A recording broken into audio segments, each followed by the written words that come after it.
Hailing frequencies are open. And hailing frequencies are indeed open as we are back for another episode of Star Trek Living Atlantis. Living Atlantis. Living Atlantis. Very tangibly living Atlantis. Living Livid Atlantis. Indeed. Inside out. And Who knows what we'll find in the Expanse? Who knows, indeed. We have a full complement tonight because Matt is with us, our very own Captain Matthew Webb, who... that's not your surname, though, is it? It's not. It's not, but it's Matthew's surname. It This is. isn't going to get complicated at all. Thanks for this. Yeah, so obviously the captain was conspicuous by his absence even last week. But yeah, hopefully we'll be seeing him this week. We have, however, been led bravely and daring doingly. God, do you know what? I shouldn't have naps in the afternoon. By First Officer Commander Helen Alward, or Amy. Yeah. Hello. I'm all right. What's Helen think about what's happened so far? Oh, Helen struggled to remember earlier. Things blew up. A lot of things blew up.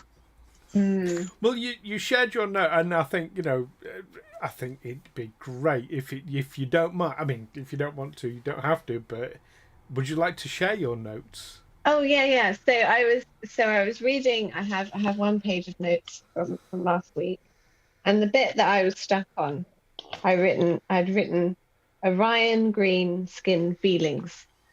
So out of context, doesn't make any sense. But everybody else knew what it was, so that's fine. Makes perfect sense to me.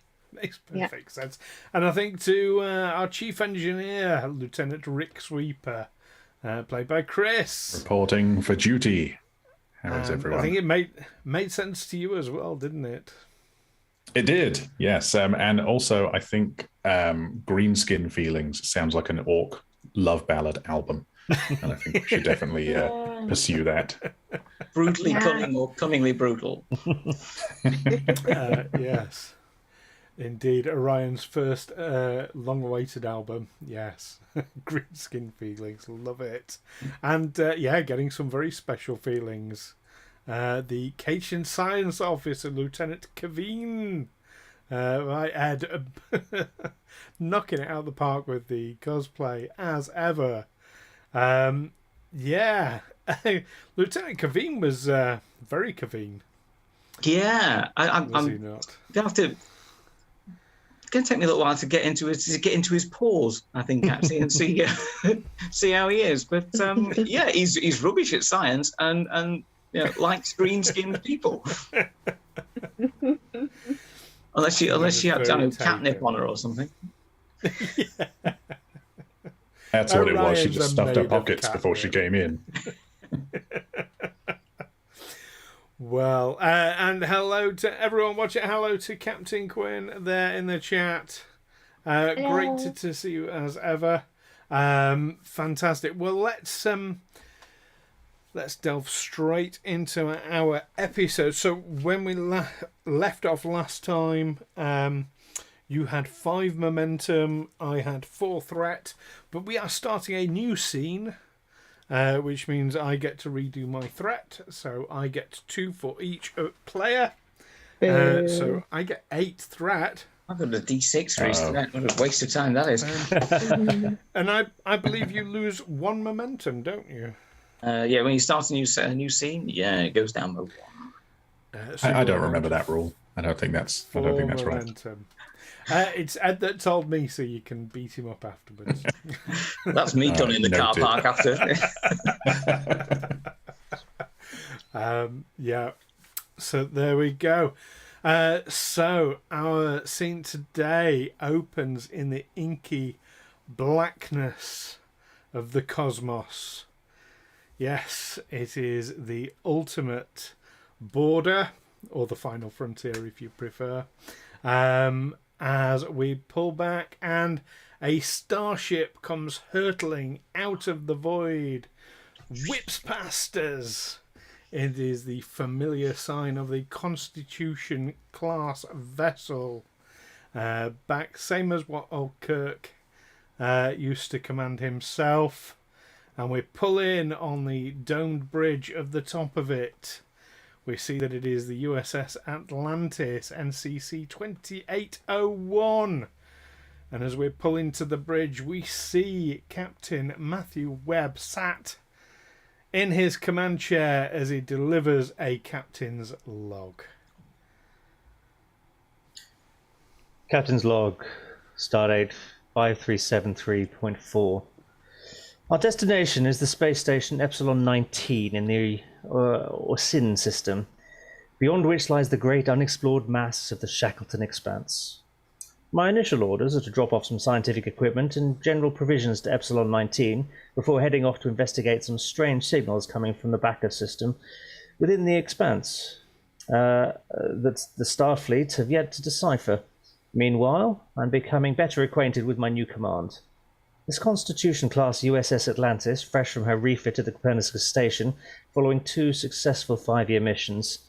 I'm still somewhat in awe of its size and complexity, as well as its formidable history. As for my crew, we're short on several key positions, most notably a first officer, but I'm informed that a highly experienced person, one Commander Helen Alward, will be waiting to join our ship at Epsilon 19 destination. Excellent. And indeed, we cut forward in time ever so slightly as the Atlantis drops out of warp and approaches Epsilon 19 station. The crewman currently at the communications position advises you that there is no communication with the station. It would appear that their comms are currently down. Captain, what would you like to do? Helmsman, take us a little closer. Is there scan for any weapon signatures sort of loaded on this station? Is there anything that might scratch the paint, as it were? The person sat in the science officer's station, we're just saying person at the moment because this is a skeleton crew, so they're expendable. They're all red shirts. They're all a bit cardboard cutout. Red shirt number 1. Very, very two-dimensional, I find. They said no weapon signatures, Captain. However, I am reading that that there have been a number of explosions throughout the station, particularly around the fusion reactor. Is it likely to go up anytime soon? Impossible to tell at this time. Okay. Keep us at a reasonable distance, and we'll send a shuttlecraft down. Keep scanning just to see how many life forms. Is there any particular clustering? And there's no other ships in the area, are there? No other ships in the immediate vicinity. You are reading several life forms all seem to be congregated in the command deck. So you're sending a shuttle. Who's going on the shuttle? Give me roles rather than people. I'll send a tactical officer of some sort. I will send an engineer and a science. Okay. So there is at least going to be one blue shirt. I won't blow the shuttle up then. Yes. Someone to win. Oh, sorry.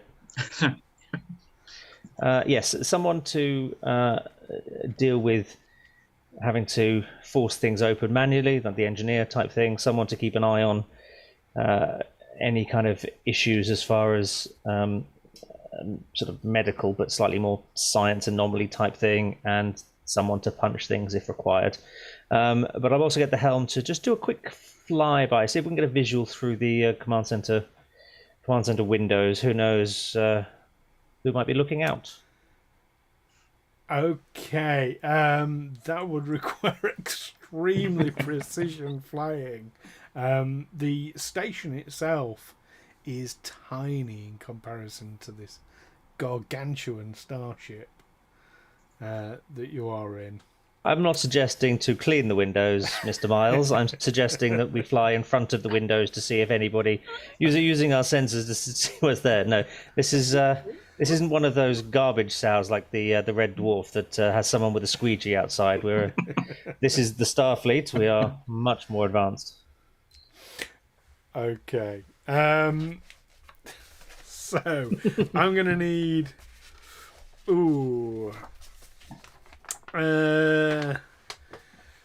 Pick one of the three crew.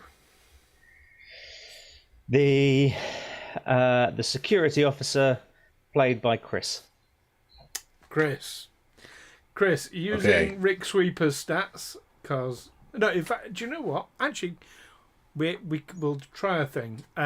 Chris, Generate, in the Discord, can you generate a character, please? Oh, yes. This will be a random. Okay. For our viewers, we have a random generator. Who will we get? All right. So we have Iosa Abizi, a Betazoid female. Who's that? A BZ. I like that. A Betazoid at the helm, who is going to give me a control and con roll. Difficulty 2, I'm going to say, assisted by the engines and con. Amy, you can be the engines. Brum brum. Can someone tell me what I need to get under? 12. I actually don't know for the ship, actually.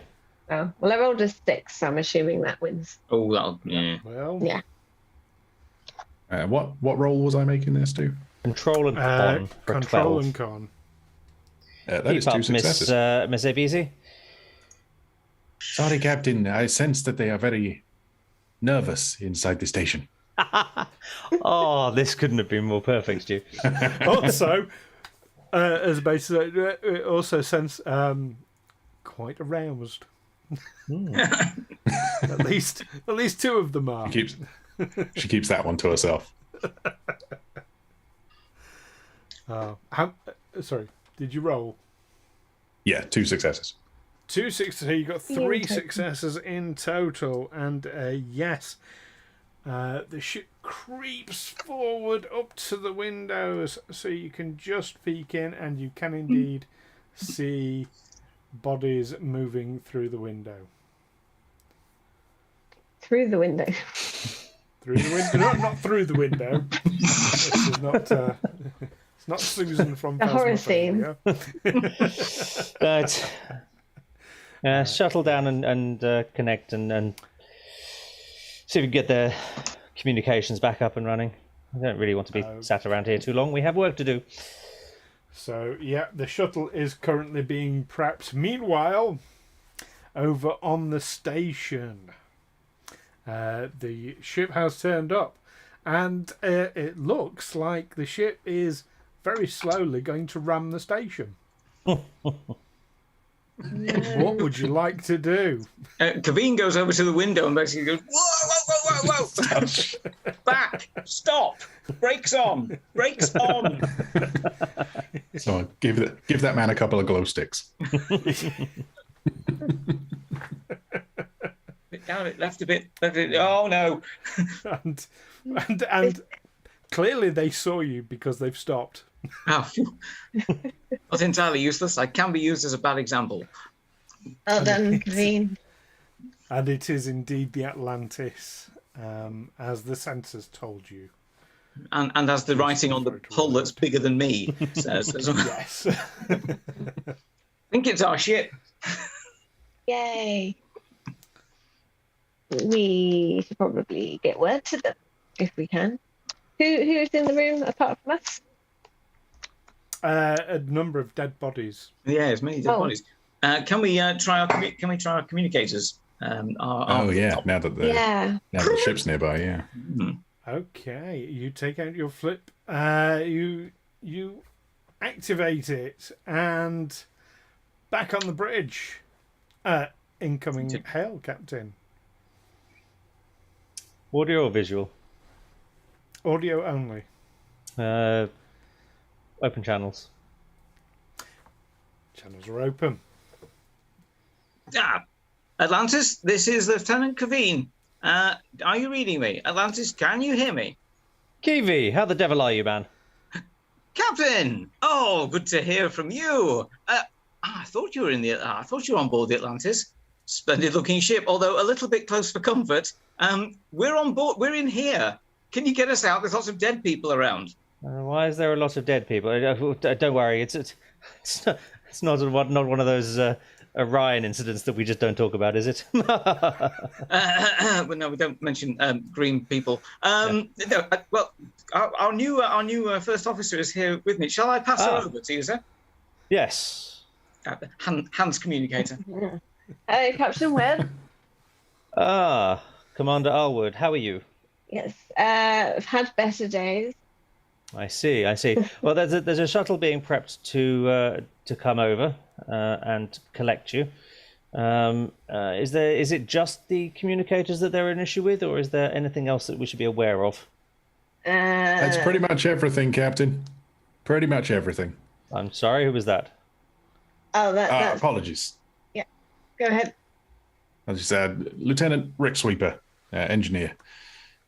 We've tried patching things up, Captain, but it's this place is fried. Very good.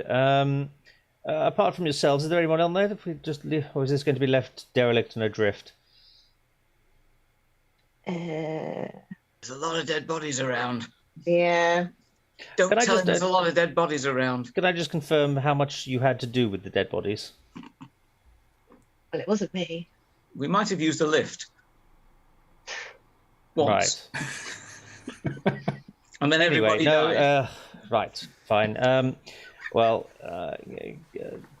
Commander, this will be down to you to make a report to the Starfleet, and I guess brief me when you're aboard.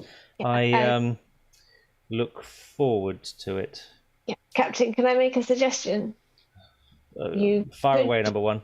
Cool. You could just transport us out. Yes, very well. We have turned life support off in quite a lot of the station, so it might be easier to just transport us out. Yeah. So the moment that I ask, is there anything else that we should be aware of? That was probably high on the priorities list of to be communicated. Was it Lieutenant, you said? Aye, sir. You know what they say about hindsight. Yes. It's something I definitely look for in my officers. Very well. We are going to get on like a house on fire, Captain. Yes, we know what happens when things are on fire, but anyway. Yes, I'll cut communications, web out, and put down to the... belay the order for the shuttle. Transporters, 3 to beam up. Try and keep the live ones over. I don't really fancy any of the dead ones. Off you go. Just as the teleporter beam locks on, I turn to them and say, "Did I mention that he's really a bit of a stickler?" No? Oh, okay. Well, funnily enough, just as you close communications, the ship itself is rocked by a series of small explosions. Let's see now.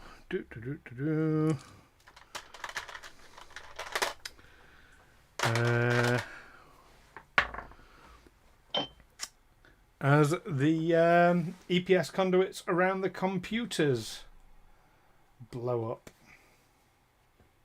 Did the ship, not the station. On the ship. Okay, Okay. back away. Bit more difficult now without computers, but yes, it can be done. Helm, reverse. Safe distance, please. Does reverse. Iosa will throw it into reverse quickly and skedaddle out of there. Little bit of grinding of gears in the panic. Yeah. Yes. Yeah. This starship is reversing. I'm going to have to model that on the back of the model of this one, you realise.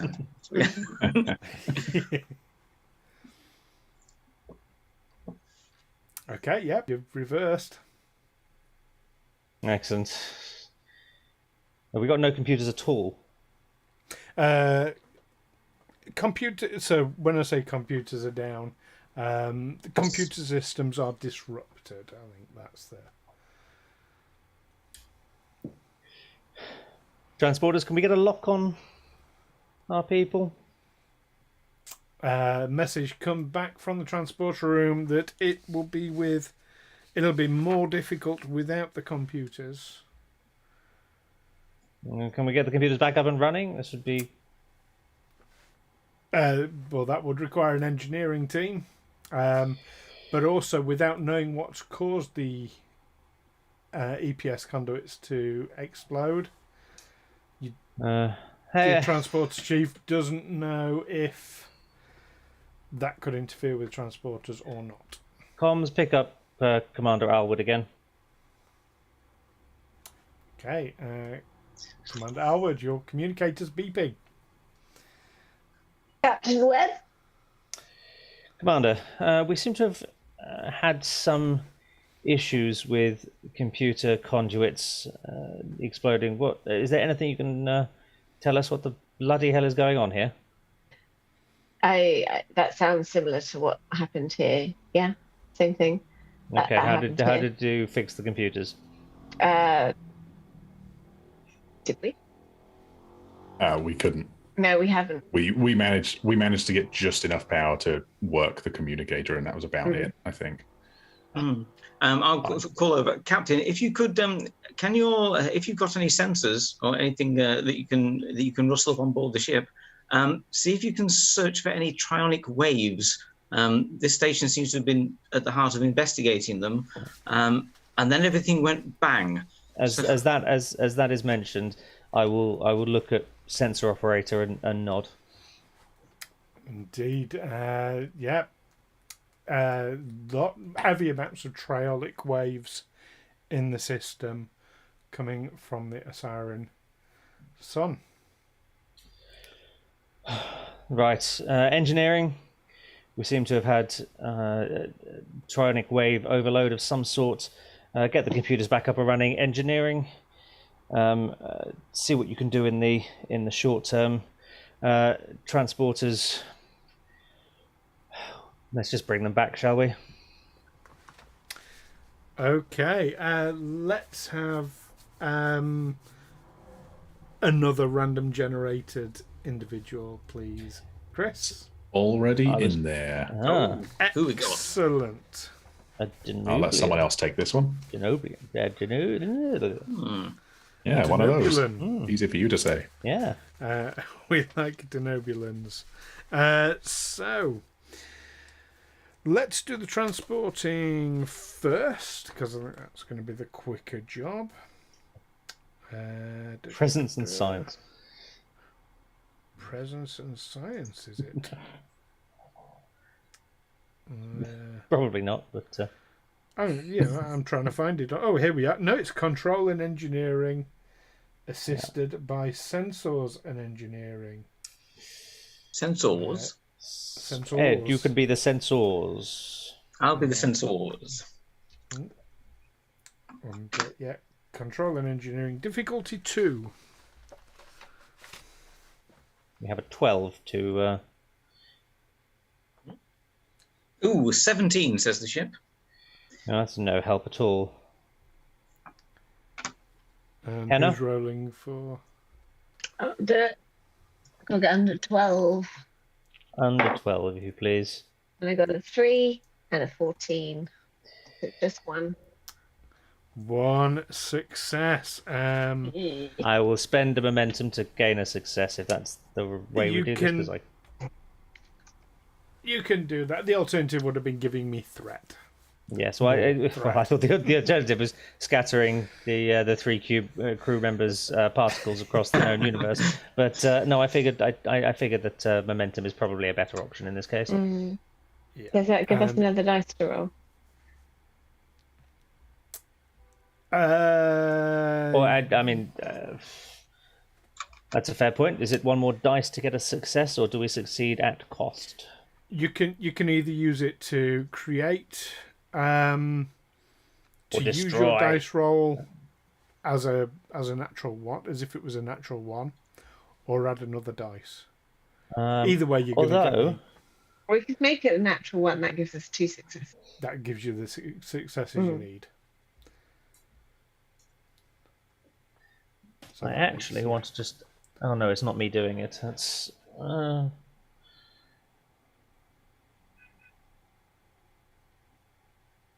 Though, I do have a talent. I just can't remember whether it's useful or not. Supervisor. I have a feeling that gave me some extra things. I think that means that the person rolling can use some of your stats, like your command skill or your con or control or whatever. I can pass off my security score. Something. Right. Is it like collaboration something? Apologies. That's the one thing I don't like about these character sheets, is that they've got all these things hidden, but they don't give you any information on them. So trying to remember where the hell I found stuff. I know what you mean, but bottom line is spending that extra momentum. There's ways of working it to make sure that is a success. Okay. Yes. I'd rather not kill too many crew too early. Yeah. And indeed, yes. Commander Alward, Lieutenant Sweeper, and Lieutenant Kaveen materialise on the transport pad of the Atlantis. Probably quite relieved, I imagine. Yeah, we made it. Yep. Check Although my tails the ship intact. started blowing up. Smell of life support. And of course, now you've got your chief engineer on board ship. Yes. Chief engineer might be the one to look at. Bridge to Lieutenant repairs. Sweeper. Go ahead, Captain. Obviously, you've seen the issues and you've heard the issues we had. Please go and assist engineering in getting this fixed, and try not to break anything anymore. Aye, sir. On my way. And I will head down to engineering to see what I can do. Commander Alward and Lieutenant Kevin, please join me on the bridge. On our way. Scamper. Right. I'm just trying to find a very specific. There we are. Because that's going to come in handy later. So, Rick Sweeper starting the repairs. Let's have. You're not going to need to work out what the problem is. Basically, the EPS conduits have ruptured. So they need bypassing. It's fairly straightforward. I'm going to need control and engineering difficulty 1. Oh, okay. And does this count as a Starship power system for a focus related Yes, roll? it does. Oh, nice. Right. So I got to roll under a 16 or under a 5 for a focus. I got 1 success. Which is what you needed. Wow. I rolled an 18 on the other die and a 10. It takes you a good 10 minutes, but yes, you managed to just finish patching up the EPS conduits, as a thing happens, but we'll come back to that, because while that's happening, a conversation is taking place on the bridge. We got here. Hello, Captain. Ah, Commander. It seems that we're only alive because we've been placed on probation.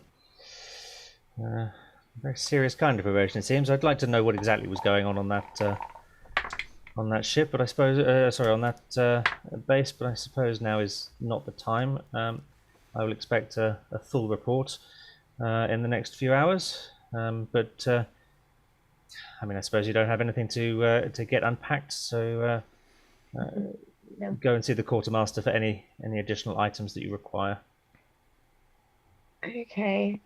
I reach out and offer my hand in a handshake. Oh yes, we'll do that. Is there any information that we need to convey to the captain, Kaveen? Well, I'll probably just take some tricorder. Can I download my tricorder into the ancient big brick-looking devices in the science station, and let you take anything that we recorded? Yeah. I'll put my curly whirly holder.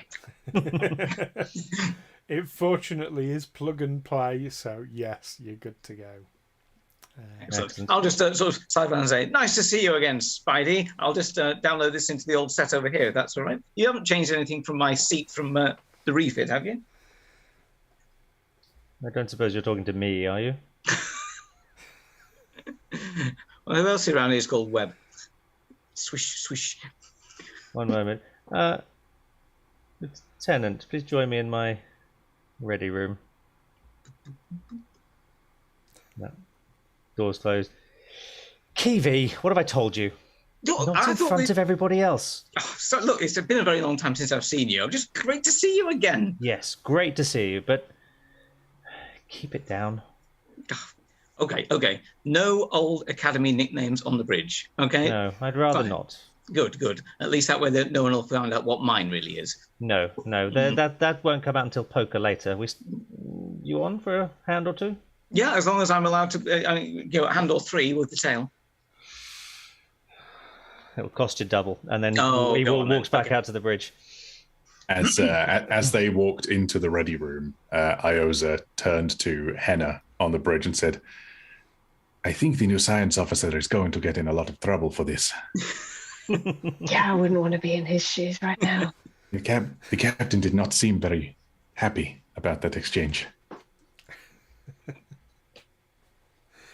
Yes. And shortly, Anyway, yes. so Captain Webb, re-enters the bridge. And just as that happens, the thing that happened at the end of Rick Sweeper repairing the EPS conduits, the ship is rocked by a number of small explosions. Yes. Oh no! I keep doing that. It's the wrong era. Yep. Bridge to Lieutenant Sweeper. Aye, sir. Please tell me that wasn't you. I don't believe so, sir. We're working on finding out what that was. Very good. And I will work on finding out what that was. Okay, what would you like to do to identify what it was? Actually, I'd like to get now that I've got my science station back with all my proper toys. I'm going to actually make a proper proper scan for the origin of the tronic waves. And I think you said it was it they're coming from the sun in this star system, or do we not know that for certain? Yes, well, you've been told that the star is emitting triolic waves that are very unusual because the star itself should have died out by now. The level of triolic waves that are being emitted. However, even at the strength that was talked about and was given in the briefing, shouldn't be bad enough to be damaging EPS conduits. It would require a far more intense level of triolic radiation to do this kind of damage. Way more intense. Okay. In that case, I think I'm going to. Is there a way I can check in the ship's computer with the sort of, especially if it's a really cool one that goes Yeah. thinking, and see if there's anything that indicates how that station had any sort of additional shielding or any modifications to its shields that helped to protect it from like just normal background tronic waves that we can then apply to the Atlantis. To basically, if I have a chat with the chief engineer, can we basically tool up our shields to help out in this neighborhood? Okay. As you're calling up the specs on Epsilon 19, back to Rick Sweeper. So what is it you wanted to do to find the source of it? I'm not sure. I was just telling the captain that I would look into it, but it seems like Kaveen seems to have got a good handle on it. So I guess Rick's just going to be attempting any kind of scan he can to find out where those explosions came from and what might have caused them. Okay. Like, was it an internal thing or was it external? Using your tricord, it was definitely an internal explosion. And as you're scanning, there is a message that comes up to you in your chair, Captain Webb, from the Chief Medical Officer, saying, "Damn it, Webb, we've lost all power to the medical bay. We're in darkness here." Might I suggest you turn on some lights then? They're not working. Uh, Get one of your engineers down here to fix it. Someone will be along presently. Hangs up. Okay. Probably doctors. Webb waits just long enough for the bridge crew just to get a little like nothing's happened. Send an engineering team down to sickbay, will you? And from the comm station, Lieutenant Sweeper, you get a message saying there's a bit of an emergency in the medical bay. They're out of power. Just as your tricorder was telling you, it's probably in that vicinity. Okay. I will, in that case, I'm going to get another support person to come with me, see what we can do about that.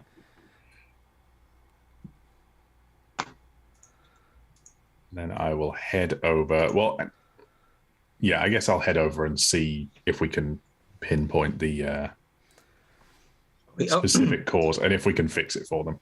Doctor's going to love that one turning up.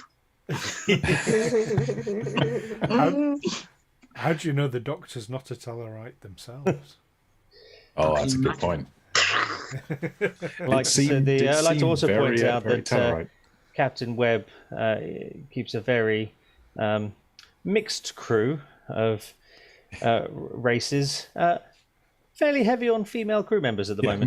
Mostly females. How very Kirkian of you. So yes, I would suggest you take Scav Futtock with you. Great name. I will Sweeper as he's finishing his scan. I'll say, Ensign Fattock, come with me. We're going to medical. See what we can do for them. We'll go turn on the lights for the doctor. He'll like that. Okay. And indeed, you do turn up. And the EPS conduits have blown out. Yeah, there's your problem, Doctor. The same issue. I bet Lieutenant Sweeper's got a great teeth sucking thing. He goes, oh yeah. It's going to cost you. It's going to cost you. I can do it, but it's going to cost you. If you want it done quick, he can't get the parts. Old Constitution like this. 20-week lead time at the best, mate. 20 weeks. It's a manpower, I'm sure.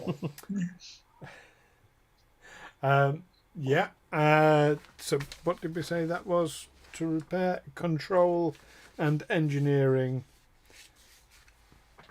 Difficulty 1. Can I be assisted by Ensign You can be Fattock? assisted by Ensign Fattock, who would...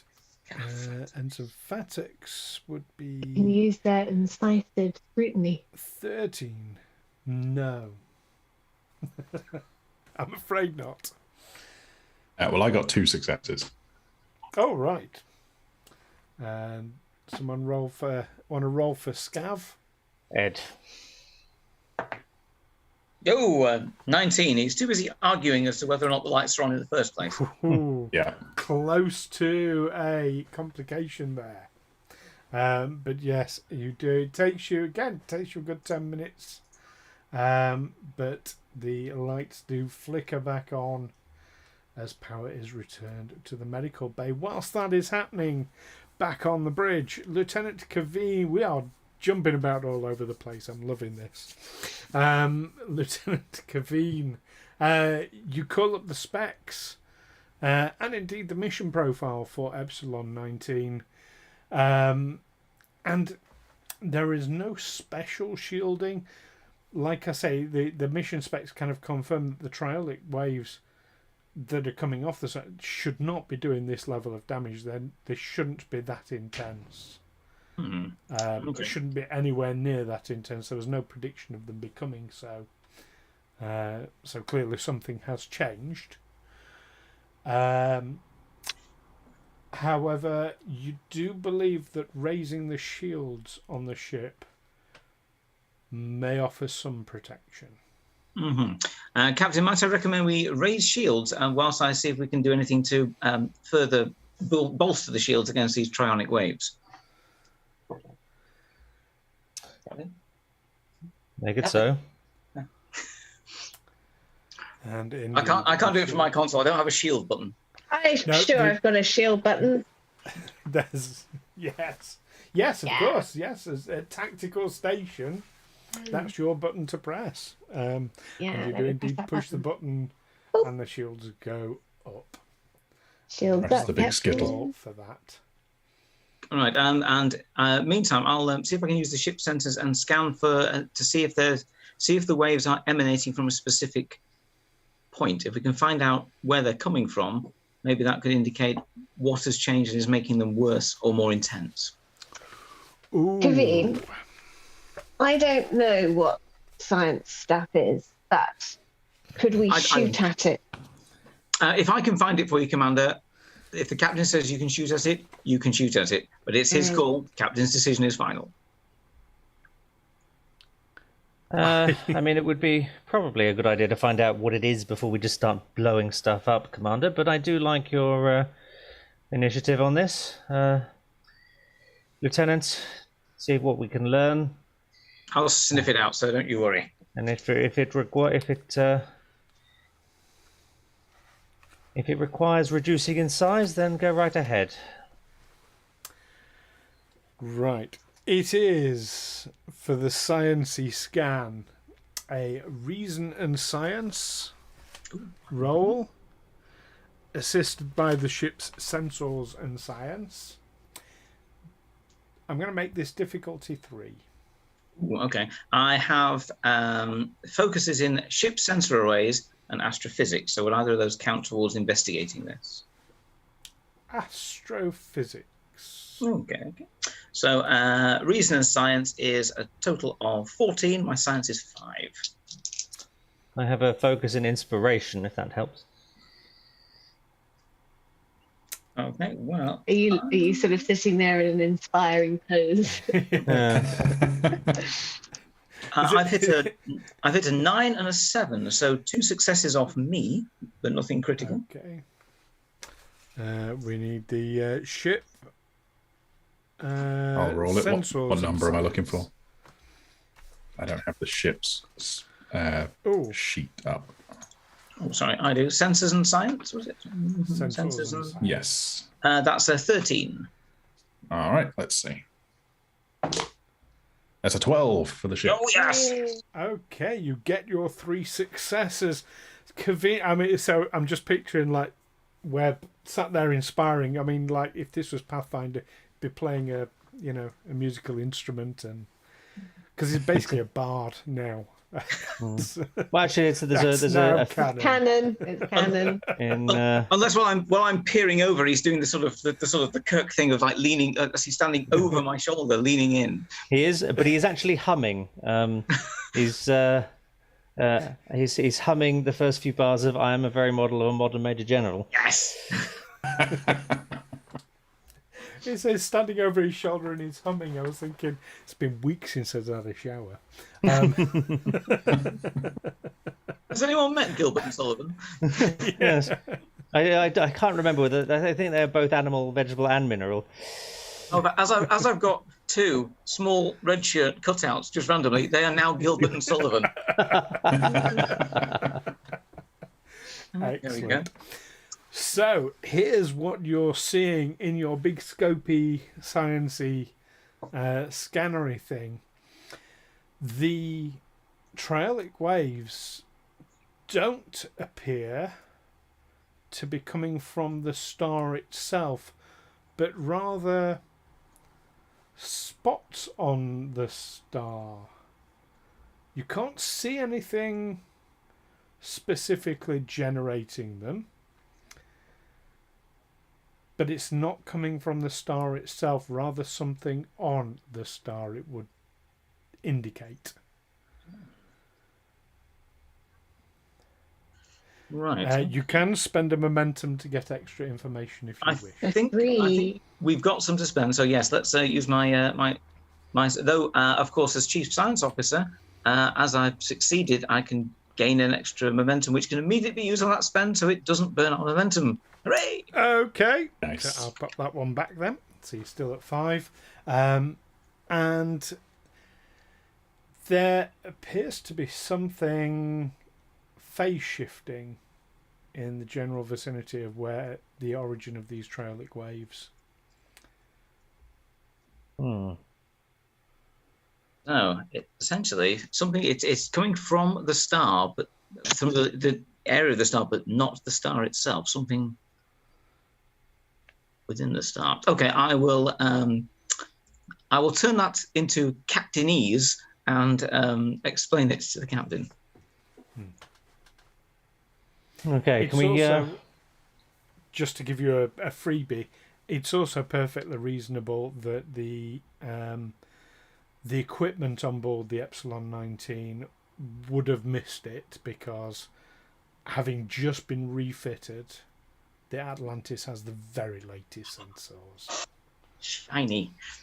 Top of the line. It is, very much. Captain, it seems to be the waves seem to be emanating from the area of the star, but something, shall we say, on the star, not the star itself. If we're looking for where the problem is, that's where it's emanating from. Very well.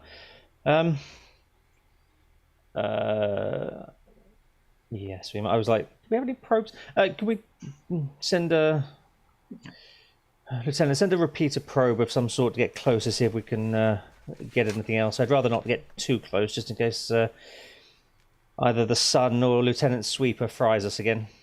Very good, sir. And probe launching now. Very good. Okay. And yes, a probe does fly towards the star. The probe itself can't get too close to the star, obviously, because it'll melt. But it can get substantially closer.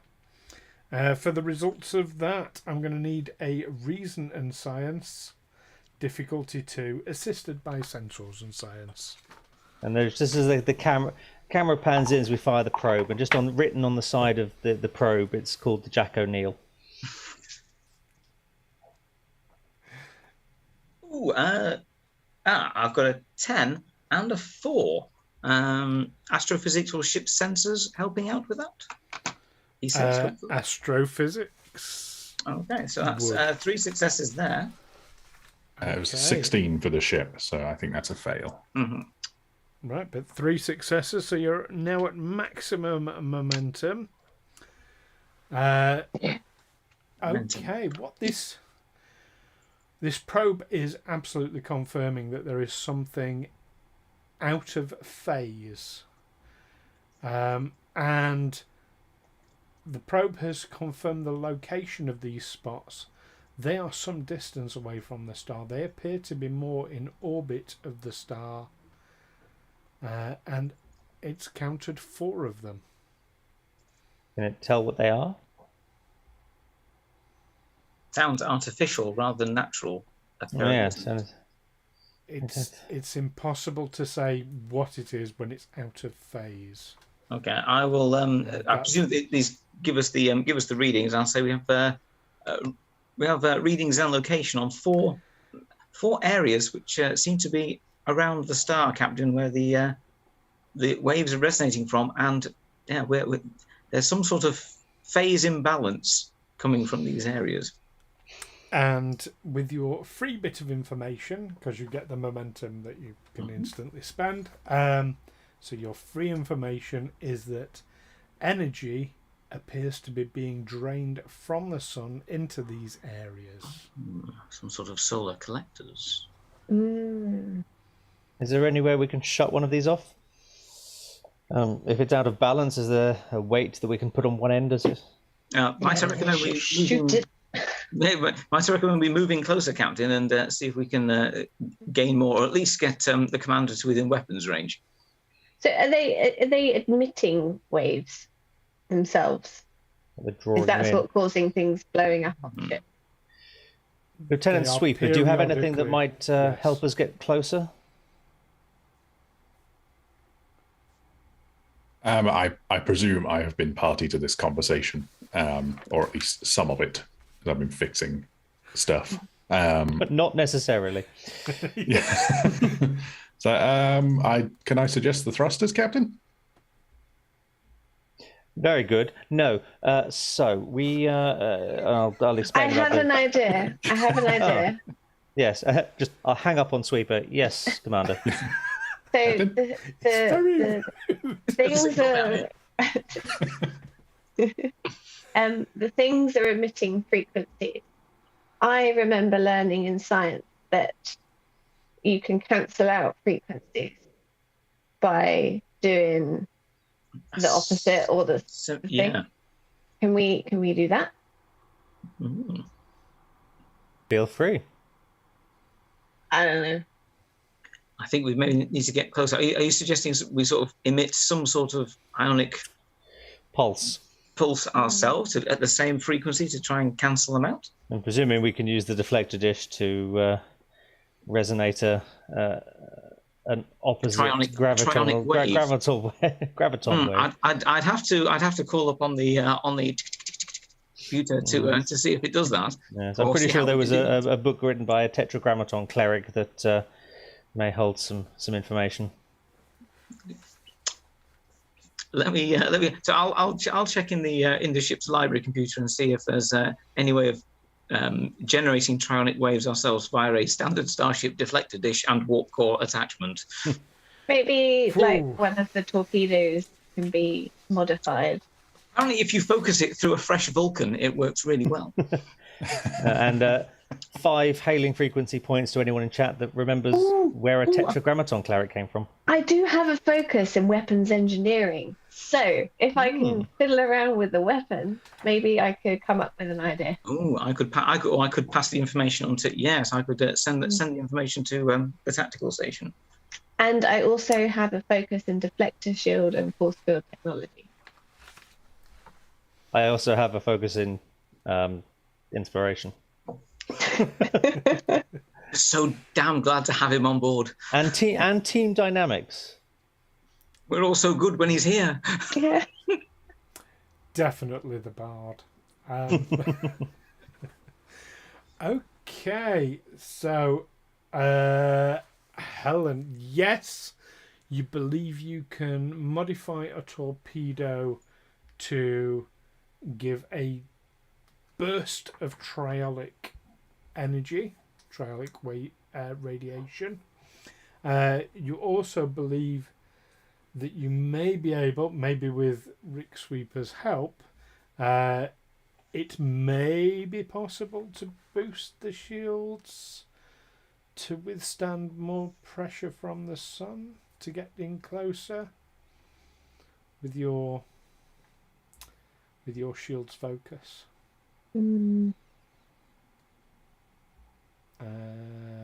Was there another question? I think those were the two things I thought.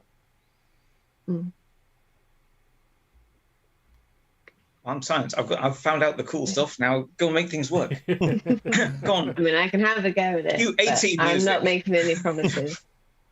But I don't know if that's the right course of action. Quite honestly, if Commander, we haven't got any other ideas at the moment, so have at it. Lieutenant Sweeper, I'm going to need a hand. Hi, Commander. You want me to come to the bridge, or are you coming to me? Have you got the weapons where you are? Let's go there. You don't Torpedo. keep Not by the warp torpedoes on core. the bridge. No, I'm not going to the warp core. I've heard stories about the warp core. Commander, might I suggest you go down to the lieutenant rather than have him come up to my bridge? Yeah. All right. Excellent. I'll excuse myself. Okay. I think I And may have made a bad impression on the captain. Uh-oh. you meet in the armory. That's probably the best place to be. Up to The armory takes armory. me back. So, in order to modify this torpedo, Helen, this is going to be you leading with Rick assisting. Don't suppose you've got collaboration engineering, do you? No, I have bold engineering, but that's a different thing. That's not going to apply here, I'm afraid. That's a talent that sort of helps you out more than anything. Yeah. So if you're doing an engineering thing. So if one of my values might come into play here, how does that work? So you can either challenge a value and do basically the opposite of it, or you can go with your value, use your value, which gives you a point of determination. Okay, because I have a value which is that I think a bit too much of my abilities. So can I use that while I'm fiddling around with this weapon? You can. You can indeed. No problem at all. So how much trialic energy do you want to put out? Do you want it to match the amount being put out by the trialic waves? Do you want to exceed it, or do you want to go for a smaller amount? What does the science officer say? I would agree. I think your idea of matching the frequency would seem to be a good starting point. Let's see if we can neutralize it before we. If we can neutralize it, we can get in close and then see what's causing it, see what these strange objects are doing. I have a funny feeling if they're going to be drawing power and generating it, it's deliberate, it's man-made, or I say it's manufactured. So someone's or something has put it there to send out these waves. But yeah, I think that neutralizing it by matching it might be the key. Cool. That's what we'll try. Okay, so you're going to aim to match it. In which case, this is going to be a reason and engineering roll. You can use your focus in weapons engineering. Assisted by Rick Sweeper. It is going to be difficulty 3, and we will see how you get on after we take a short break. Ah! We'll be back very soon. Don't go anywhere. That's an order.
Hailing frequencies are open. We are indeed back. Captain Webb frozen in place. He So needs here's where I you. get worried that the Zoom is actually frozen. So we've been chatting off air a bit about determination and values and things. So just a quick reminder to anyone watching, we're all learning this game basically as we are going. Ed is generally our expert. I think we're on the playing it as we're rules. going. I don't know if we're learning anything, but No, just doing things, having fun. Absolutely, but yeah. So determination. Everyone except me starts with a point of determination every episode, and there are various ways of using it. Ed, you explain this best. Okay. As I said, as I read it, and I get it. Your point of determination you can use in various ways. So one very frequent use is that you can use it to avoid an injury. So if you're in the middle of a firefight or a fist fight, and you take an injury from an NPC or a villain, you can immediately spend your point of determination and avoid it. Job done.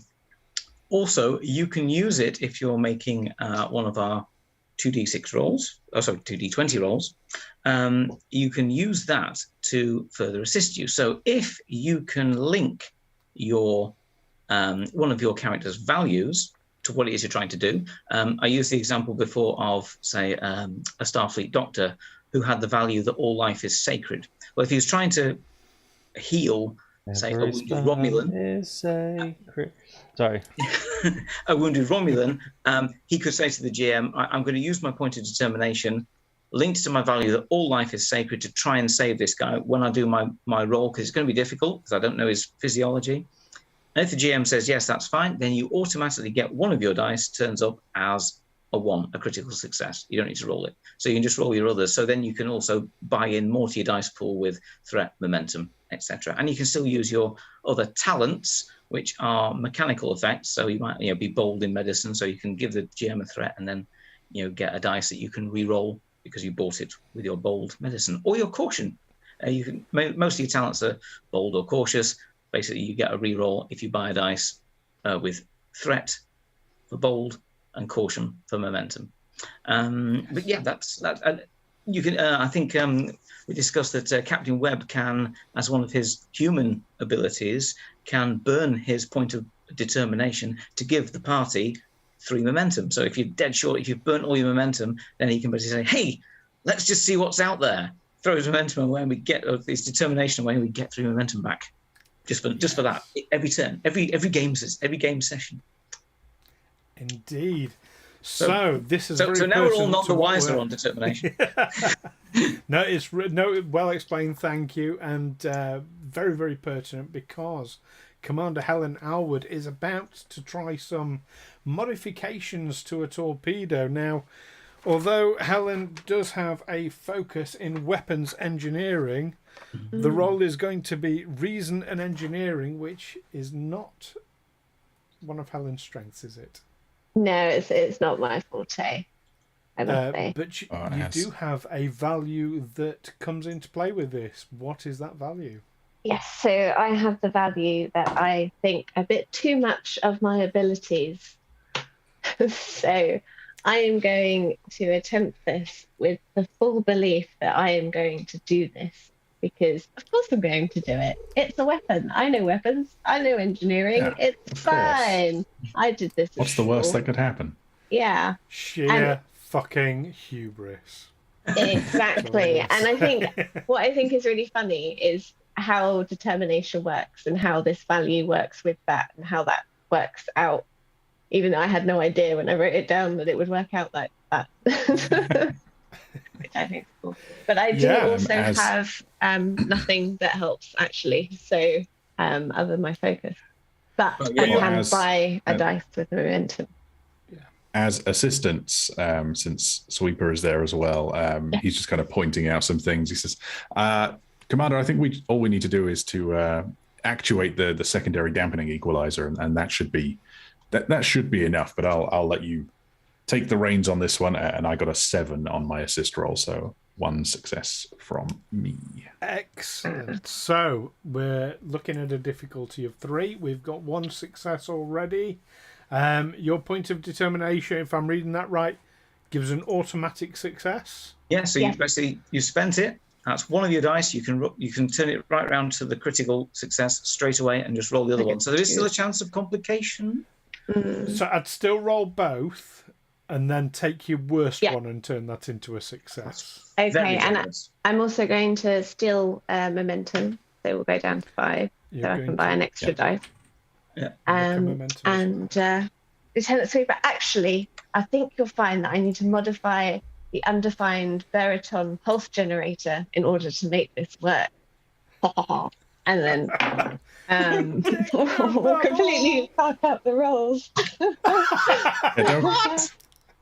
Okay, don't forget to reverse the tertiary verton invariance array. You did it. It's fine. Okay, I have rolled a 10, which is a success, just. Yes. And I've rolled a 14. So, and then I've rolled with my momentum dice another 10. So that's 2 successes. So I will re-roll the 14 as my point of determination. That's 3 successes. That's 4 successes in total against a difficulty of 3. So you get your momentum back. And yes, you believe the torpedo is a bit of a botched job, but... A botched job? This is art. I've done this quite quickly. Yes, but it's art. It's just gaffer taped. It's just covered in duct tape and wires strung around it. Oh, I would have hoped you. Rick's got his knee on it at the moment, holding it down. All right, I'll buzz up to the captain. I think we've done it. I think Rick's going to have to sit on the torpedo as it flies off like in Apocalypse Now. Captain, I'm getting sensor readings from the torpedo room, the armory next to the torpedo room, that can only be described as a complete blag. Says the lieutenants. When you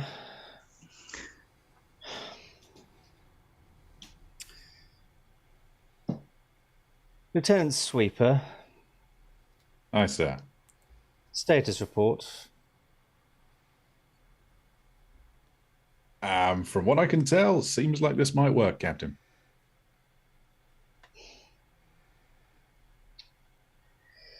Very well, carry on. As an aside here, how does Helen feel about the captain just going over her head to a subordinate? Not very happy. Oh, I just made this. I made this. Okay. Interestingly enough, oh yeah, sorry. No, that was it. Was about to be followed by 2 things. One was I should check records more thoroughly next time. Commander Alward. Are you sure Lieutenant Sweeper's up to the job? Everything progressing as you would expect? I've made the torpedo. Right. Very good. Carry on. Hi, Captain. I can actually hear you through the commander's communicator there. But you both stood around the same communicator. Yeah, that. Mr. Sweeper. Hi, sir. An old adage my father taught me is the best lieutenants are seen but not heard. Understood. Was your father a military man, sir? Communicator closes.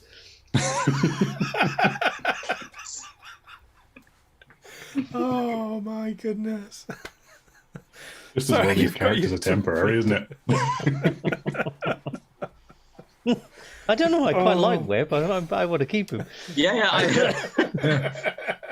This could. I think we've got a second series. I think we've got a side series here, spin-off show. The fantastic adventures of Captain Webb of the USS Atlantis.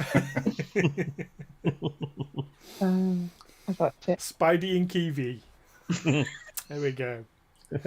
So yeah, so Commander, you have your torpedo. What next?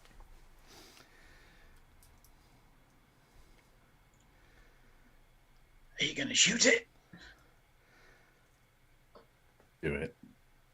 I believe you did talk You can't be about looking for a improving rule. the shields so you could get closer. Oh, That that's was, right. that was the other suggestion. That's right. Which again would be yourself. Unless you just want to hand that over to someone else. I mean, I can have another stab at that. Unless you would like to do that, Rick Sweeper.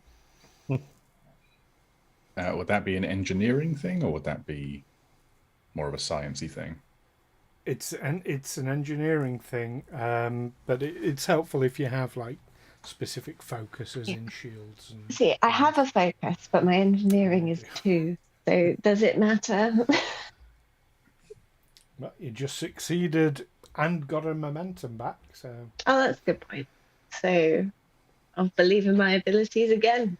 Just do it. All right. Right, let's Would you, increase the shield. Would you like a hand with that, Commander? Yeah. We're a team. so you make your way to deflector control. This time it's going to be control and engineering. Difficulty 2. I'll use my nothing. Should I buy momentum for this one as well? Use the momentum. We've got a fair bit. Yeah. let's Yeah, do go that. ahead. 30%. Okay. I got 1 success. Just. Okay. And I got a 4 and a 5 and a 20. Yay! So you got 3 successes, so you get your momentum back. And a And complication. and a 20. I believed in my abilities a bit too much. So you have managed to boost the forward shields quite dramatically, particularly for the solar radiation. However, in doing so, you've inadvertently blown out the rear shields. Captain, do you want the good news or the bad news? What has Lieutenant Sweeper done now? So we have a very good front end shields, but not so good on the other side.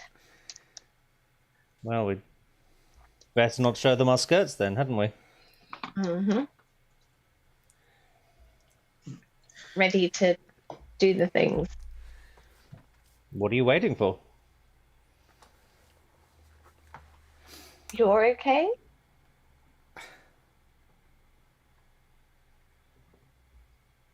Well, hurry up then.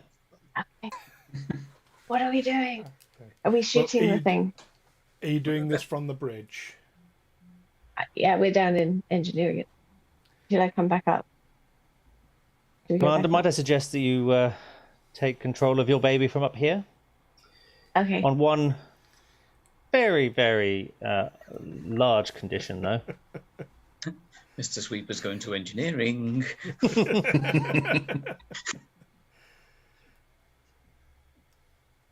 As I'm sure you're aware, I expect results. But the one result that I do not want is please, please don't scratch the paint.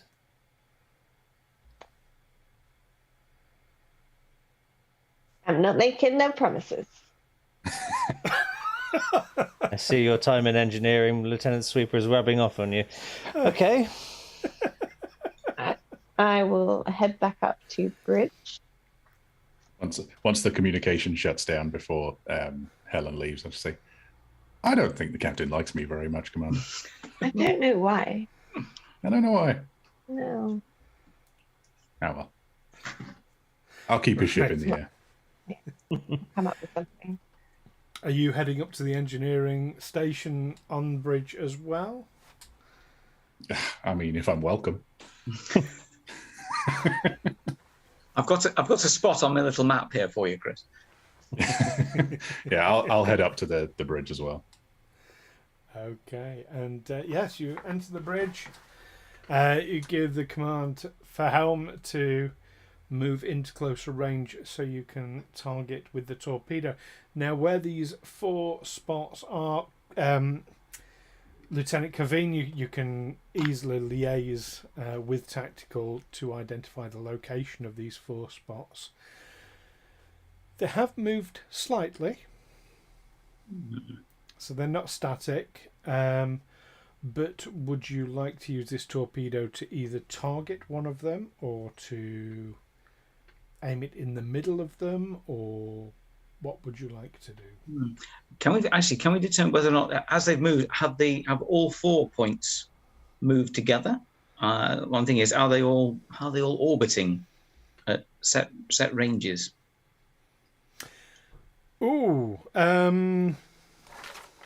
you can give me a sensor sweep, a reason and science, assisted by sensors and science. It's only difficulty 1. Okay. Yeah. Ooh, I get a 2 successes, 7 and 14. Okay. You don't get any more momentum because you're at max. Mm-hmm. Yes, you can see that they are moving independently of each other, but they do appear to be in not quite an orbit. No, an orbit wouldn't be the right term, but they are moving across the surface of the star. Okay. But they are independent. They're definitely independent of each other. They're not. The movements and speeds and directions do not appear to correlate with each other. Right. Yeah. So they're all moving. Yeah, they're all moving independently. I will relay that to the bridge, just generally. Okay. So, Commander, how do you want to target?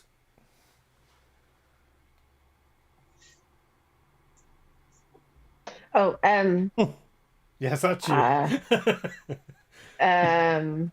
I just point it and shoot the thing. Press the button, I guess. But that's the thing. Do you want to point it at one of these spots, or kind of roughly in the middle of the spots, or The middle of the something spots else? would be the star, right? But it's And- all the star. The star's a much bigger target. I think, do you want to do it? Are you intending to affect like one of them, or try and aim it so you affect more than one with our resident frequency burst? Oh, I was hoping with someone with a bit more mental capacity would be able to tell me what the best course of action would be. I was just like, let's shoot the thing. I don't know what to shoot at.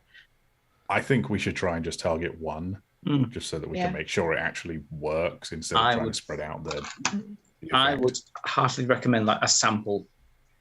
Okay. Because we know how to modify the torpedoes now. We can do that again, I'm sure. Yeah, I'm sure I could replicate the amazing success that torpedo will. Yeah. I do have a focus in shipboard tactical systems, if that helps me. Okay. So you're going to focus and target one of these things. Yeah. This is going to be difficulty 3, control and security, assisted by weapon and security. Okay. I have a talent which is cautious security, so I can spend a momentum. No, I get an extra dice if I spend a momentum. Is that right? If it's security, then it's as long as you're doing something that involves a control and security roll. Yeah. Yeah. And if you basically spend a momentum, you buy a dice and you can re-roll that dice. Cool. Also, I can save that.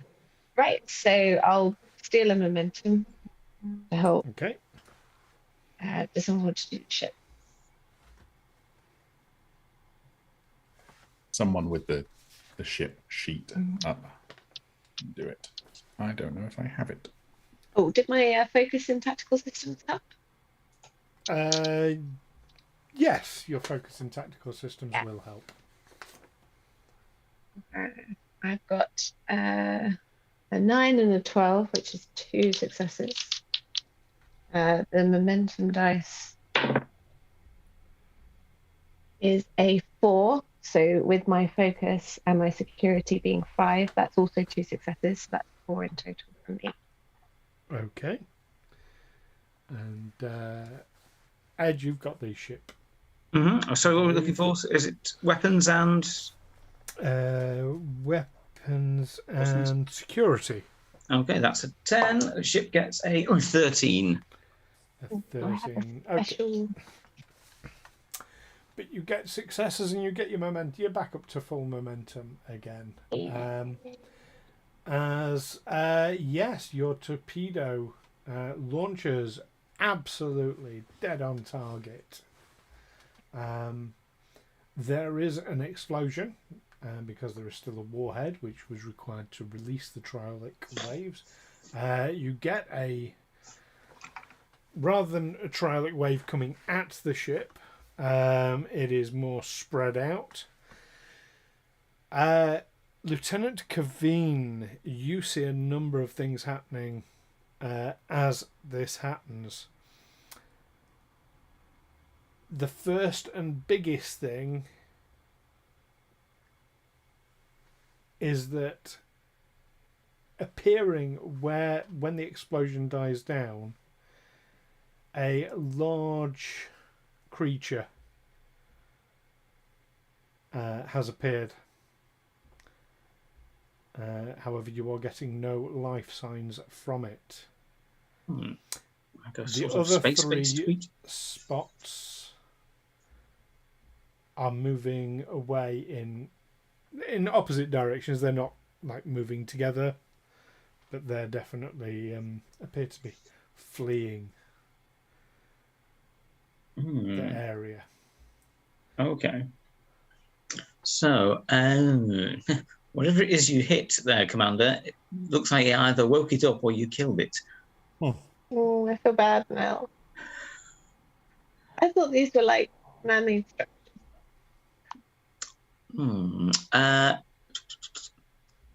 Is the I was going to say, it's as the creature basically, has that phased that we can see it now? Is it Yes, it is obviously visible. there? Okay, so I'll run a sensor sweep on it to see if the creature has any sort of tronic radiation within it. My thinking is it feeding off it, or was it feeding off it and we've just interrupted its dinner? Okay, you're looking for something very specific there. So I'm going to make this difficulty 2. Give me reason and science assisted by sensors and science. Someone can do the sensors and science. Ooh, I've got only 1 success. I rolled a 20 for the ship. Oh no. Oh. We kill another one. Okay, so what your sensor sweep does tell you, there's the place is flooded with triolic energy, triolic radiation, so it's impossible to determine. However, the creature, which appears to be some form of space whale, one that there's no instant match in the database, is definitely dead. Okay, whatever we did count in, I'm afraid we killed it. It's worse than that. It's dead, Webb. Well, when it would have killed us had we got too close, so at least we didn't kill the other 3, I guess. Would it be worth finding out some way of... can we... No witnesses. That went dark. I said, can we... Is there any... I wonder if there's any way we could can we open any form of communications with these creatures? Are they capable of communicating? Don't wish to. I'm not hanging out. I'm not singing whale song out the airlock in a spacesuit. No, and I don't think communication is really there. You've killed it. I don't think they'd want to talk to us now anyway. I wouldn't. It does give off a rather bad first impression. Yes. Wouldn't want that, would we, Lieutenant? Tractor beam the body into the star. Terrible thing maybe? to do, Captain. Yes, I mean, is the size going to be fitted in a cargo bay? It's too big to fit in a cargo bay. It's probably a little bit bigger than the Atlantis. Right. Well, I doubt we'd be able to tow it even with a tractor beam, Captain. It's a very, very big mass of dead. Oh, you could tow it, but you would have to get a lot closer to the star, and even with the improved shields, that might not be a good idea. Is it worth investigating now? Is it that the object that we shot at, is that it? Is it, or is there another object that this dead space whale is near? It's impossible to tell with all the triolic radiation in that immediate vicinity. That was a shame about that natural 20. I'd suggest maybe we try and investigate the other trionic spots, but maybe not shoot at them first as we approach. very good. And I'll shoot to kill, shoot to kill, shoot to kill. I'll relay the now rapidly fleeing coordinates of another of these trionic emanating spots to the helmsman. Yeah, and indeed, you can track them around the sun. Basically, you can't get that close to the sun that you can't keep them in front of you at all times anyway. Unless they were to disappear around the other side of the star, which they haven't done. I mean, they've moved away very rapidly, and then they've slowed. I think we've startled. Whatever it is, we've startled it, but not too much. It doesn't seem to have enough intelligence to flee to the hills. It's just moved away and then stopped. Cat amongst the pigeons, as it were, Kiwi. Stop it! You're making me hungry, sir. Swish his tail. Sorry, Lieutenant. He lets that slide. Nothing to see here. No one heard me call the captain by his academy nickname earlier on at all, did they? Could have been a worse one. Right. What would you like to do? Ensign Abizi is going to plot a pursuit course at one of them. Okay, you're going to chase after it. Yes, no, I think that's probably quite a good idea. Let's get this wagon train to the stars moving, shall we? Hey. Okay, yeah, and it's fairly easy to track with one of them. They're not particularly fast compared to the Atlantis. Okay, Helen, get us in a little closer. I'll see if I can get if we can do some more sensors on it and see if these creatures are emanating this, or if there's something nearby them, or if the creatures are swarming around something that's drawing that power from the star. Okay, so moving a little closer. Steady.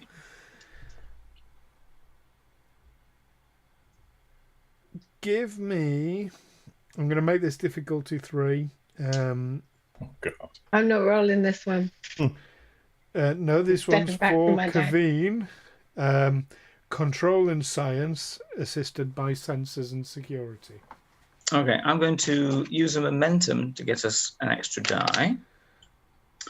And I am also going to, just to help out, I'm going to be bold in my science and give Stu a threat to get a re-rollable die. Ooh. And that maxes out, because obviously if the ship's assisting, then we'll be rolling 5 dice in total, and you can't roll more than 5. So, What is the number for the ship? What am I looking for? Sensors and science. I don't have the... sorry, sensors and science will be 13. And control and science for maybe 14s. That would be a natural 1 for the ship. Yeah. Yay. Much That's two. better. And I've managed a 10, a 7, a 9, and a 6 for 4 successes. Lord. You get your 1 momentum back. So you were looking specifically to see how the triolic energy and the energy being absorbed was sort of interacting. Is that correct? Yeah, I want to see if these. I take it. Can we still see these creatures? Are they all phased with that first blast? No, they're still out of phase. Okay, but I want to see. You can see the kind of phased spot. Yeah. So I want to see if it's if there's as we earlier found that there was some sort of area that was drawing in power and sending out tronic waves. I want to see if it's the creatures doing it, or there's something nearby which is manufactured that's doing it, and if they're feeding off that, if there's any link between the creatures and the tronic waves. So, yes, you're definitely seeing the same thing, and with these successes in a bit more detail now. Energy is being drawn into this out of phase area, and periodically you're getting these blasts of triolic energy coming out of the phased area. If you were to draw comparisons, it would be like a feeding cycle, and the triolic energy is its expulsions. Oh, So I shot a space whale for farting. That's so bad. we've been hit with space whale guff. In a nutshell.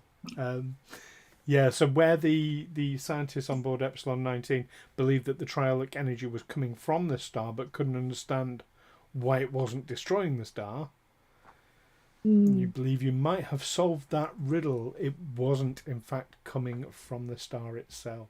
No, these space whales are they're converting energy into space fart, and that's what's causing the damage to stuff. But is that are the triolic waves going back into the star maybe to regenerate it? Is that the cycle? No, they're coming outwards from the star. Right. Okay. And for your freebie information, the rate of increase of triolic, you're able to sort of piece together, again, sort of looking at life cycles of known forms of space whales. This is not a known form of space whale, but you believe it may be of a similar family. So looking at known life cycles, the increase in triolic waves recently would tie in with infants reaching close to maturation. Oh, Saying we killed a baby. Is that what I'm hearing? Just getting we just angered a bunch of teenagers. Oh man. On the plus side, Captain, I must report this is a currently unknown form of space whale. I hereby recommend it be named Whaleus webbius. Perfectly on board with that, Lieutenant. There you go. I'll submit that to the Federation Science Council in our next set of communications back. Please do.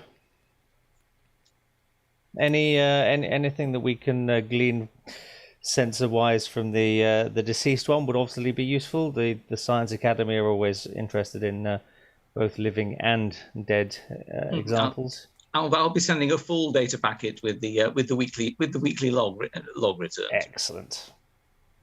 You can sit and soak sort of data In the from fat. it. Yeah. With your sensors, like spend a really in-depth scan. Captain, you say you have a focus in Starfleet protocol. Is that correct? But not much ability in it, it would seem. But no, is that correct? You have a focus in Starfleet protocol. Yes. Right. You would know then there is indeed a protocol when you encounter a new species or a previously unknown species like this, which is to basically set up a series of what do they call them? Buoys around the area to warn off other vessels not to approach and interfere, because the last thing you want to do is disturb them in any way. Yes. That's the last thing that wanted to happen. A NASA spokesman said earlier.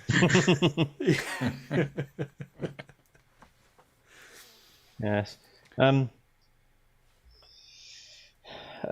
Lieutenant set up the cordon buoys, and we should probably put some around Epsilon Station as well and feed that back. Anyone likely, actually, leave it where it is. Suggest that someone comes and maybe tows it out of the way.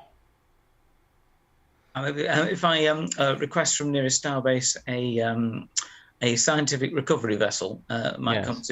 come and tidy up and assist us clearing the system afterwards. Yes, I'll send a communication now by the communications officer. Yes. Ensign, I don't think there's any more need for pursuit. We back off to a safe distance, let them have their dinner. Speaking and of indeed, which, you do need to back off, because if you were to turn the ship around, it would be pretty much Yes. disintegrated with no shields. yes, none of these Celtic happenings. Back away. We'll yes, leave some cordons off, and let's see what the chef's preparing. As you're thinking, so with Epsilon 19, do you plan to just leave it there? No, that's what I As said. is We'll then? put some cordons around it and send off to the nearest starbase for someone to come and try and pull it out the way a little bit. Leave it where it is at What the moment. about the bodies? Oh yes, quite right. What bodies were they? Everyone. A lot. There's quite a lot of them. I mean, just the crew. Of the crew Probably of the station. Starfleet Corps of Engineers probably come to disassemble the station and dispose of the late lamented. Well, I mean, what did they die They of? were a civilian. They were all killed by the EPS explosions. We were in the turbo lift and avoided such a thing, but everyone else was wiped out when the fusion reactor blew, as far as we could tell. Farted to death by a space whale. I mean, it's not what you want on your permanent record at the end. Really. What a way to go. But They died as they lived. Captain Quinn is quite correct. Epsilon 19 is a civilian station. It's a scientific station, but it is civilian. It's not Starfleet. put on the cordon that there's I don't know, some kind of plague or similar. Don't Guild. open then. So Yes, yes. Don't open. Lie on the official. No, not on the official report. I'm just while on the we're at coordinate, it- on the repeater beacons that. You want just- to set the beacon just to say like do not approach. Do not approach. Is this? We could put it down as a maybe there's a Starfleet protocol. Yeah, so we don't want any of those put things out bloody of Klingons coming in and taking stuff. So yes, just put none of those scavengers as well. So if we put it on there just to keep people at bay, and then send a report pretty damn sharpish to headquarters and get someone to come down and tidy all this up. And while we're at it, that whale was dead when we got here, right? What Yeah. whale? Exactly, Captain. Same wavelength. Yeah. I'll just get on the communications officer and get to pull back that last message. Unsend. I've not read it yet, Captain. It's fine. We can delete the whole message one. Yes. This is the Atlantis. It's a trident. There are 3 prongs. There's the truth, the whole truth, and what we say. We cut back just for a moment to the crew of the Livingstone who are looking through these logs, the Section 31 version of this. And, of course, they knew about the space nursery for these whales. Of course, that's very famous information. Did not know about them killing the poor whale, though. Or, they murdered one to find out about it. Or all the crew of Epsilon 19 did not know about that. That might be quite a shock to some of the crew. But back to the Atlantis. What Epsilon 19? There's no record of this anywhere. Back to the Atlantis. It was destroyed in a Klingon raid. Yes, bloody Klingons. So yes, you start your cleanup operations, and you deliver your report, whatever it might officially say. Heavily doctored. Most of it. Back to Starfleet, and as you are doing so, Captain, you receive a priority 1 incoming message from Starfleet. On screen. It is Admiral Stevens from Starfleet Command. Admiral. Captain Webb, you have your orders for entering the Bacchus system, is that correct? Aye. It's taken on rather an urgent tone, I'm afraid. We need you to proceed there as fast as possible. 2 reasons. Well, of course, in addition to the strange signals that we've been receiving that we're unable to decipher, as well as investigating those, it seems that 2 Starfleet officers have stolen a shuttle and are heading in the direction of the Bacchus system. We don't know why. However, 2 people were killed in the efforts to steal the shuttle, so it's vital that they be arrested and brought back to pay for their crimes. Anyone we know, sir? And nobody you know personally, I believe. He'll shuffle a few papers around as he looks to the appropriate adventure path. And, so handy that the admirals have those on file. Isn't it, though? The yeoman appears and hands him the pad. And tells you that they are 2 humans, Lieutenant Jana Fry and Ensign Camilla Chara. And apprehended rather than... Yes. To be detained... We're not executioners, Captain. Oh, God, no. I will We don't perish. go around killing things if we can avoid it. No. We absolutely don't. Nope. Perish the thought, sir. No, I was merely suggesting whether we were to detain them or follow them. That was my... I was just... clarification. Detain. Yes. Absolutely fine. However, my earlier comments you might want to bear in mind when I tell you the other reason for a sense of urgency. We've been having reports from various ships and outposts close to the Shackleton Expanse that a Klingon bird of prey has crossed the neutral zone and is heading in towards Bacchus. Clearly, this needs investigating and needs a delicate touch. We don't want any incidents. So just so we're clear, sir, that wasn't instruction to engage. You must proceed. You're the one out there. You must proceed as you see fit. However, right. we don't want any diplomatic incidents if we can avoid them. Now, it Understood. may be that the two things are connected. They may be independent. They may both be connected to the signals. They may be pure coincidence. With Klingons, there are no coincidences. We need you to make haste to the Bacchus system. Understood. Stephen's out. Webb. And the comms shut off. Right, ladies and gentlemen. That Once... is where we leave it for this evening. Okay. Go on, go on. Do your rousing speech. Do it. Go on. Well, you Inspire heard us. the yes. Inspiring leader. It's a feat taken at level 5. Ladies and gentlemen, you heard the Admiral. Helm. Let's open her up and see what she can do.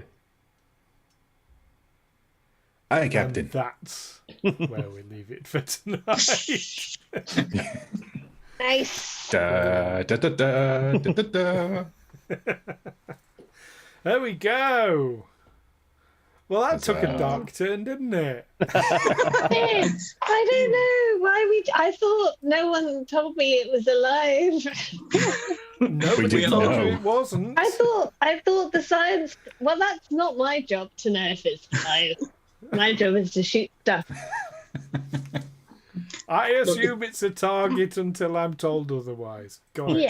I think if we hit it with a trionic warhead, that basically means that we killed it with its own space fart. My suggestion was just to neutralize the waves coming out, not explode it. Turns out it doesn't act as an air freshener. Just to be, we're calling it farts. Not quite. It's No, I think it's more Close. substantial than that. yeah, Oh, exactly. Yay, whale Yes. shit. We were up shit If- creek in this entire If the adventure. explosion hadn't killed it, you probably would have drowned it in its own fecal matter. No. Oh, God. Lovely. Wow. Blue ice cubes.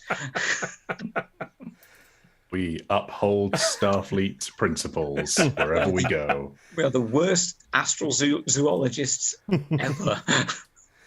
This is the early I'll say days there of was- exploration, though. Yeah, we don't know. There was do a we? certain amount of glee that Lieutenant Sweeper took in watching Webb flagrantly break Starfleet protocol. Just a little pleasure at seeing that, being on the bridge for that. It was nice. Yeah, so I have it's perfectly, I think, I have a value. Some rules can be bent, others can be broken. Mm. Which rules get followed based on that? None. There were only two options. Another value is angry at Klingons. Oh, okay. Well, that's going to be useful okay. with diplomacy. I saw that one. Yeah. So next game is going to be interesting. So the some rules can be broken thing. Does that apply to your crew members when dealing with you? Definitely not, unless I give them permission. Do as I say, not do as I do.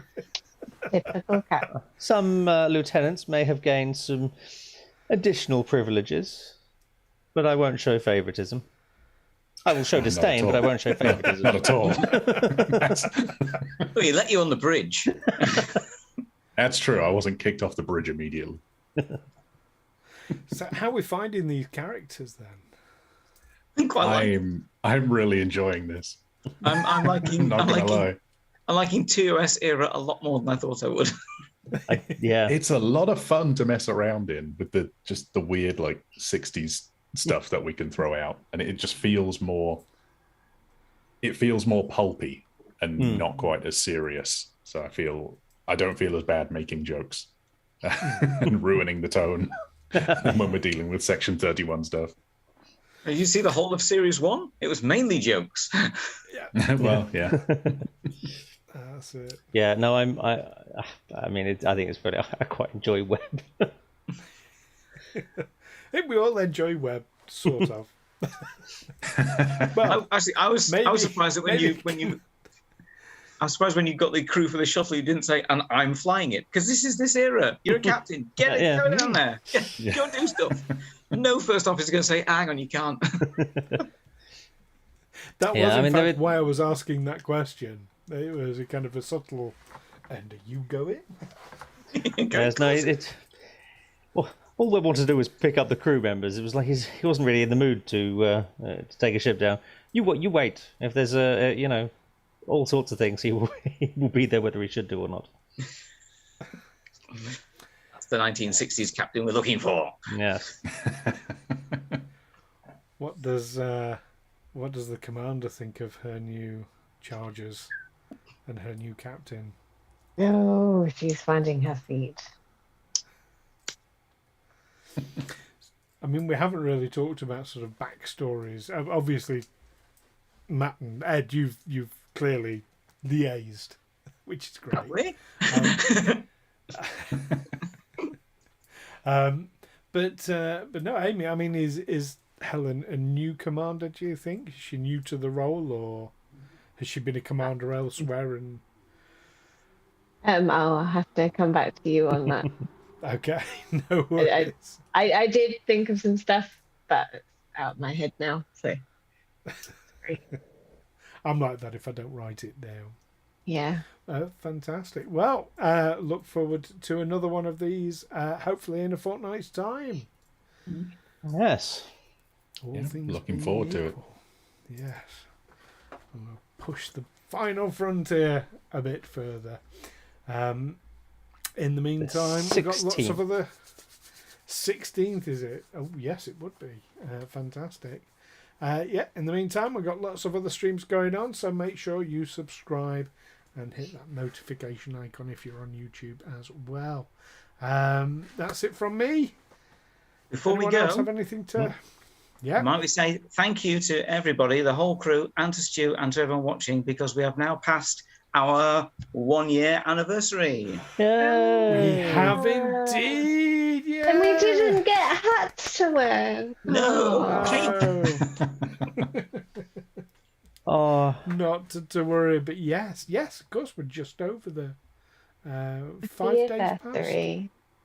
Yeah, I think it was about the 29th of last year we did the first episode 1.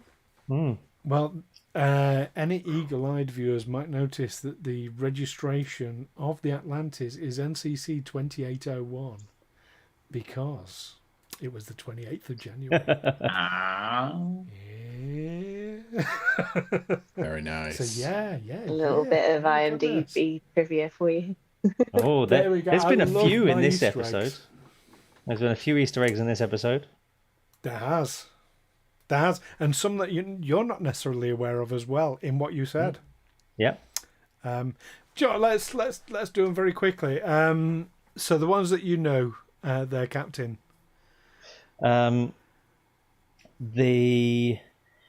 Obviously that there's every sort of other line is a bit of a counter at Farpoint. Captain's first log. The first thing that Webb said to Alward when she came onto the bridge was the first thing that pretty much the first thing Picard said to Riker in Encounter at Farpoint. There's something with the star date, but I can't quite work it. I don't think. The I can 53734. 5373.4 in elsewhere in the universe at that particular moment, Kirk and Spock were jumping through the Guardian of Forever. There we go, in 2269. That's one of my favourite episodes, see. Oh. So that was a good starting point, as it's the right year. And then we had an accidental one that obviously the first crew member to reach out to Farpoint was Troy, and accidentally our first officer that was going out on the ship was also a Beta Z. Yeah. Nice. Yes, absolutely. And of course encountering strange space-borne aliens. That's another encounter at Farpoint. Spoiler alert for anyone who's not watched that yet. It's yeah, been I a feel few like if you're decades, watching- there's no excuse. I feel like if you're watching this and you haven't seen the first episode of Next Generation, then you've got some explaining to do. Go do that. Jim Webb will be expecting a full report of that later on. Yes. Yeah, and then rewatch this episode so you can get all the Yep. Easter eggs. Mm-hmm. Yeah, there we go. Right, fantastic. This has been absolutely brilliant. Thank you, everyone. Pleasure as always. We shall see you next time. Yes. Ta-ta bye for now. Live Goodbye. long and prosper. Live long and prosper.